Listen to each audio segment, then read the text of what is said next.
زیاتره ملګري دا تپوس کوي چې یاره مونږ جاب کوو او د جاب سره سره چې دی مونږ امازون کولی شو که نشو کولی.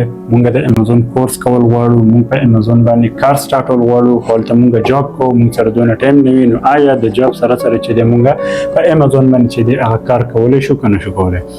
نو بالکل تاسو د جاب سره سره چې دی هغه امازون چې دی کولی شئ، د امازون کورس کولی شئ، په امازون باندې مخکې ځان بزنس چې دی هغه روانولی شئ. په سټارټ کې به تاسو څه کوئ؟ په سټارټ کې به صرف تاسو امازون له لږ ټایم ورکوئ. امازون کورس وي 2 یا 3 میاشتې کورس وي، څوک یې په 1 میاشت کې کوي، څوک یې په 2 میاشتو کې کوي، څوک یې په 3 میاشتو کې کوي. خو په سټارټ کې به تاسو امازون له د 3 میاشتې ټایم چې دی هغه خامخا ورکوئ، چې په دې کې تاسو چې دی هغه پروډکټ هنټینګ، پروډکټ سورسینګ دا تاسو په صحیح طریقې سره چې دی زده کوئ. په دې کې کم بزنس موډل دی تاسو هغه وپېژنئ، هغه تاسو چې دی په صحیح طریقې سره چې دی زده کوئ. نو سټارټ کې به صرف تاسو نه لږ ټایم اخلي، 2 میاشتې یا 3 میاشتې یا د 4 میاشتو پورې، چې څومره زر تاسو په دې باندې ځان پوه کړو، څومره زر تاسو زده کړو، بعد کې چې دی بیا ستانه دونه ټایم چې دی هغه نه غواړي. په سټارټ کې به صرف ته چې دی لږ ټایم ورکړي چې پوره د امازون د پروسس چې دی ته وپېژني او دا ته زده کړي، چې دا ته وپېژني چې امازون دی څه شی، په دې کې کم کم بزنس موډل دی، په دې باندې به چې دی مونږ کار څنګه کوو. نو په سټارټ کې به ولا ټایم چې دی هغه ورکړي، 2 میاشتې 3 میاشتې به خټک چې دی هغه ته محنت کوي چې ته د امازون په دې پروسس او په دې طریقه کار باندې چې دی هغه ځان په صحیح طریقې سره چې دی هغه ځان پوه کړي.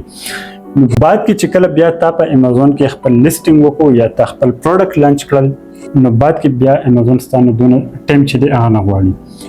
ته بیا صرف چې د خپل منیجمنت کولی شي د اکاونټ، یا چې د خپل سیل چک کې، خپل انوینټری چک کې چې څونه سیل راغلی دی، څونه سیل شوی دی، یا چې د څونه یونټ چې د خرڅ شوی، څونه پاتې دي. بعد کې بس صرف دغه صرف منیج کول دی، دغه چې دی هغه چک کول دی. هغه چې د په ورځ کې چې ولته چې د غنټه یا نیمه غنټه ټایم چې دی ورکړي، دا ټول منیجمنت دغه ته بعد کې چې په دغه ټایم کې چې دی کولی شي. خو په سټارټ کې به امازون لا ته ښه پوره چې دی هغه ټایم ورکړي، په صحیح طریقې سره چې دی دا ته زده کړي.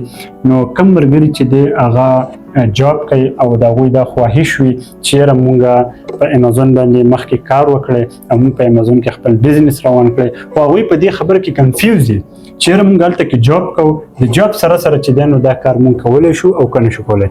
نو بالکل د جاب سره چې دی په امازون باندې تاسو کار کولی شئ، تاسو زده کړه کولی شئ.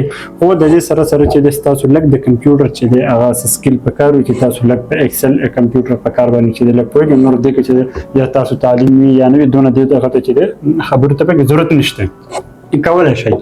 نو کم ملګري چې دی هغه خواهشمند وي او چې دی هغوی دا وایي چې یاره مونږ د جاب سره چې دی په امازون کار شروع کړئ، نو بالکل تاسو د جاب سره سره چې دی هغه په امازون باندې کار چې دی هغه شروع کولی شئ او کولی شئ.